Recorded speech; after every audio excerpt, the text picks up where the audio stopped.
So the deficit there is 800 billion. If you look at the physical I gave about the macro deficit, the physical deficit, it is 862 billion. And you can see they correlate. I'm just trying to cut down the points so that I finalize, we give Prof time. So we have to look at how we can improve this private production. Because this private production, if it completes, then rising consumption becomes a good thing to our economy. But then we have inequalities in Kenya. The haves. And those who don't have actually don't have. So we have a few people with very high purchasing power. What does the high purchasing power do?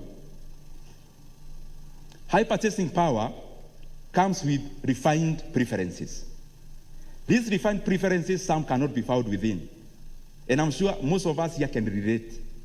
People with high purchasing power, their furniture, the taste of furniture cannot be found locally. So their taste for furniture comes from somewhere else. The Gazras they drive, of course, majority are not found locally, but they are at a higher expense. The suits they wear cannot be found locally. So they end up now wearing an imported suit.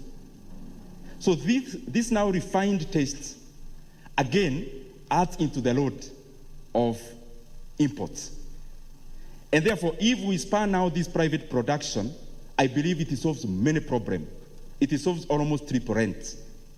Employment comes in there, taxes comes in there, and rising productivity for every Kenyan, which leads to rising income for majority of Kenyans.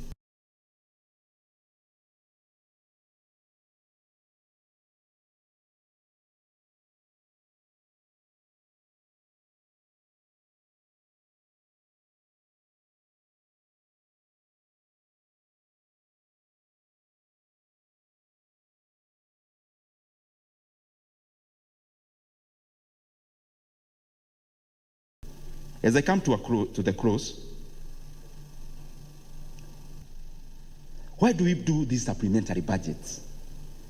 And why do they even go to the core? Because I believe a supplementary budget is correcting an error you made before. So we make an error, we correct, and then we make another one, we correct. I believe, and this is the direction of even the president, that once we make our budget, we must be able to live with that budget for a whole year. And if we must have a supplementary budget, as we make the budget, and I'm sure we'll be also proposing some legal safeguards to that, there are some things we must safeguard in our main budget that must not be touched in our supplementary budget. So that you as an accounting officer, once your money is ring-fenced, for example, for development, you don't need to spend time chasing for your money. Number two, PS, let me just be honest, and our CS. Majority of these people, because I can see the faces, they are my friends. We have interacted in many forums. Majority of the people in government institutions, they spend their money in treasury chasing money. They spend their time, in treasury chasing money. Why should a director general, instead of building roads, be chasing money? They chase money because anytime this budget can be cut, a supplementary budget can always come. And therefore you want your money as soon as possible. We need to find even legal safeguards that when we budget, then the accounting officer responsible for example, NIA, should go on to do irrigation and now leave treasury, which is timed, to release their money, and they should be sure that the budget we do, for example, the one we are doing in April, that there's some money that is safeguarded up to the next financial year when it is ending. And supplementary budget should only come to correct absorption challenges. Where we see we give money, there is no absorption. I believe that is the only point where we should be doing supplementary budgets. CEC is also in counties. Most of the CEC's finance, they spend more time in the office of the controller of budget more than they spend in their office. I wonder whether they are paid to follow money, or money should follow them, then they do work. Again, I believe that is a component of poor budgeting. We must make a budget that lasts for an entire year. Thank you very much. I wish you a prosperous new year.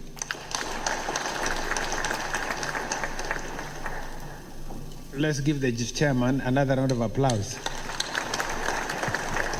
It's now my distinguished honor to welcome the Cabinet Secretary for the National Treasury and Economic Planning, Professor Njuguna Ndung'u.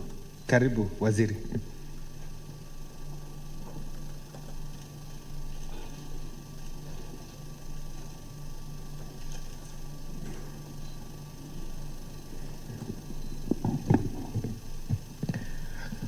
Thank you very much, Chris, and thank you very much, Dede Nyoro, for that presentation.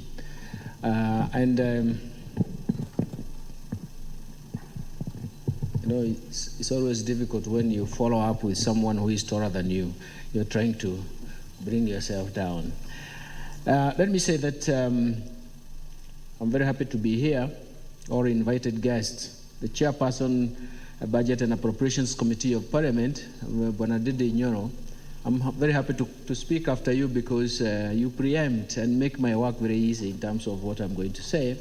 Let me say that my colleagues, principal secretaries that are here, and the development partners and invited guests, members of the fourth estate, ladies and gentlemen, let me say that I'm very happy. Oh, come on, this thing is not well positioned.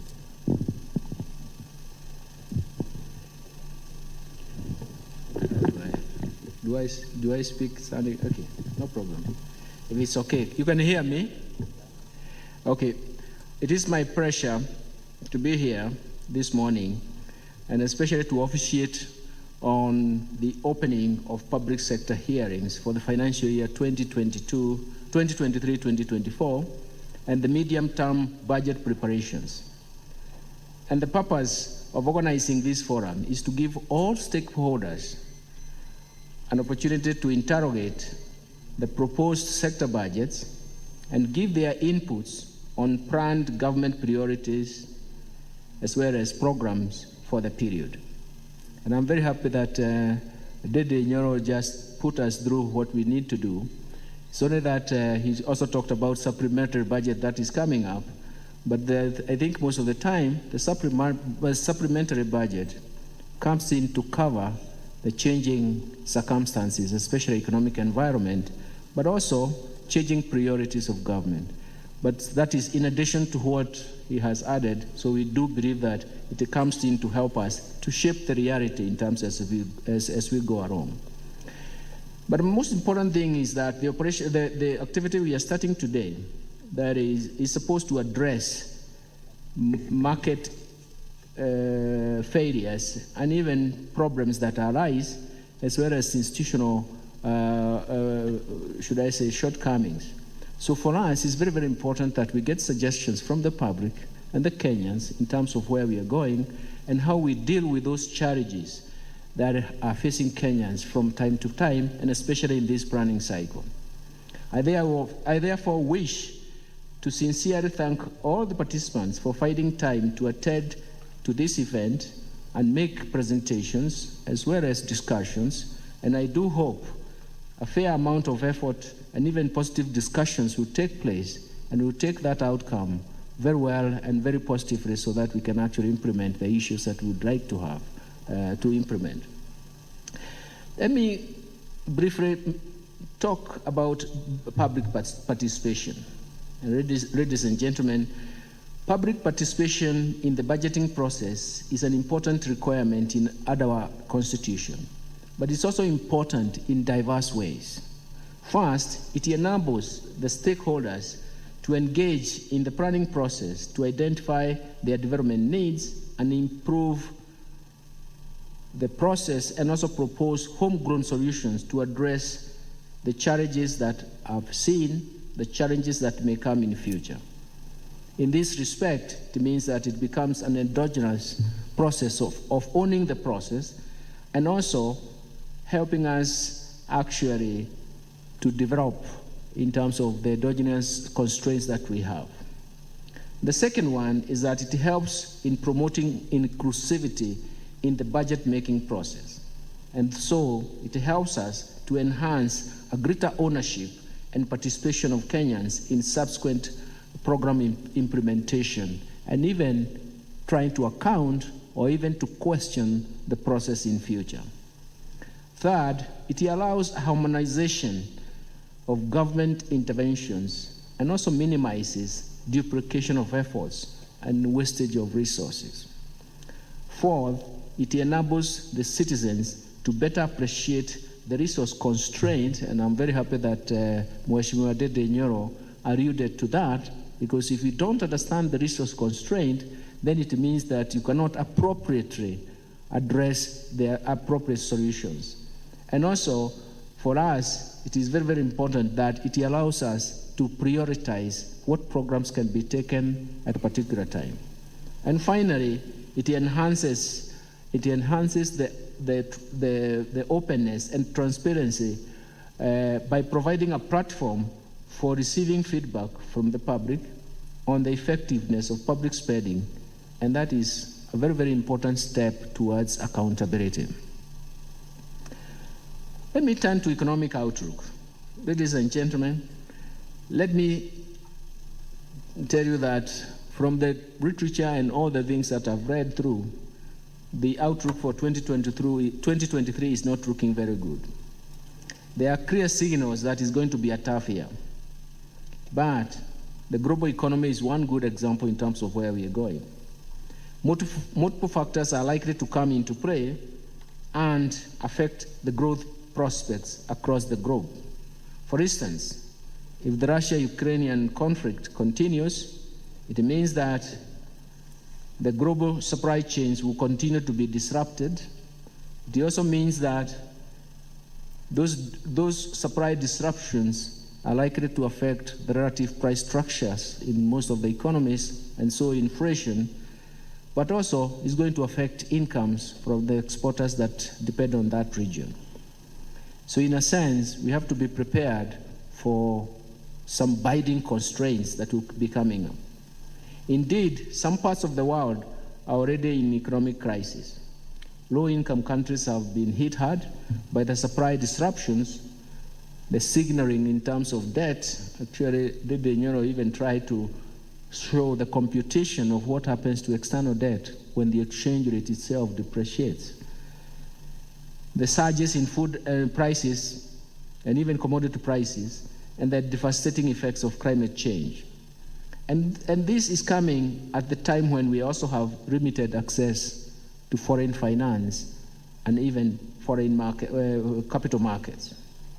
So even in the middle and high income economies, it's a combination of factors that are hitting the cost of living.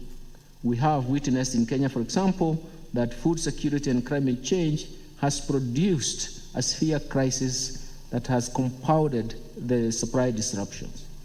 For us, we have seen that food security and climate change is going to be a pillar and a policy paradigm that we have to look at, because it affects poverty, it affects inequality, and even currently we have seen that it is producing social conflicts because of competition of the resources available, especially water. So the financial year 2023-2024 medium-term budget is being prepared against that severe and very constrained background. But of course, having said that, I could also talk about debt-related risks. It's a topical issue in Kenya, and I think Mheshimiwa Dede Nyoro has alluded to it, and I'm sure the sector working groups are going to pick it up and give it an adequate treatment. According to the World Bank, ladies and gentlemen, the world's poorest countries have been spending the highest share of their revenue on debt service payments. And I'm sure our sector working group will even break it down on the Kenyan side to actually show the actual figures and what is happening. The debt-related risks are on the increase for low-income and middle-income countries. It is on this recognition that the government of Kenya will continue to pursue a process or a strategy of fiscal consolidation to push for a platform for debt sustainability. But we also want to make sure that we have a strategy for gradual reduction of the overall fiscal deficit and the pace of debt accumulation over the medium term, as well as utilize some of the instruments that we can use for an effective liability management. And most people have been asking what that is. Essentially, what we are really saying is that we can actually reduce expensive debt and substitute that with more concessional debt that is long term, and that allows you to create fiscal space. The policy will be supported by enhanced revenue mobilization and institutional austerity measures on non-priority recurrent expenditures, as well as redirecting resources to finance priority growth supporting programs. And because I noticed that in my earlier life, I had dealt with these issues of debt so much, and I think for those of you who would like to be interested, we've done some work on growing with debt, and especially from the African Economic Research Consortium, a special issue that was published in Journal of African Economists in December 2021 is a good example. And we talked about growing with debt because I think Mheshimiwa Dede Nyoro talked about so many things about debt situation and when debt to GDP signals whether there is growth. But I think at that level, I would like maybe even the sector working groups to look at the efficiency of investment and capital accumulation when you are using debt. Growing with debt is a major important literature, starts all the way back from Marshall Plan. So we know that it is an appropriate strategy, but we also have to diagnose the efficiency of public investment with debt, with the debt-funded projects, and how it accumulates and stimulates growth. Ladies and gentlemen, according to the latest forecast from the IMF, global growth is likely to be very slow, or is forecast to be slow at about 3.2%. That was forecast in 2022, and it's likely only to rise slightly to 2.7 in 2023. And for the emerging markets and developing economies, growth forecast is about 3.7. If some of us look at it in terms of net out population growth, you can see actually the actual effect that would reduce poverty and produce sustainable growth is very limited. Advanced economies growth is forecast to be around 1%. The euro area growth is projected to be about 0.5%. China's economy is forecast to grow at about 4.4%. And when we come to our region, the emerging market growth is forecast to grow at 2.9%. And the whole of sub-Saharan Africa is actually projected to grow at 3.7%. So essentially, you can see how constrained growth is. And my earlier work in this area again talks to itself. We have shown that strong growth is very, very important for reducing poverty. Strong growth supplemented with targeted social protection programs will actually sustain growth and even work on the side of inequality in the long term. So it means that it is pro-growth strategy that is very important for poverty reduction. And so it means that when you have low growth outcome, then it means that you do very little in terms of poverty. But coming back to our own setup and the bottom-up economic transformation that we're proposing, that the current government is actually proposing, the current administration is proposing, and which we internally ourselves, and I talk here as a Kenyan and as an economist, buy in so much, and we can explain it. I don't want to talk about it because it's something that I can talk about until cows come home. But let me say a little bit of that is that the Kenya's economic growth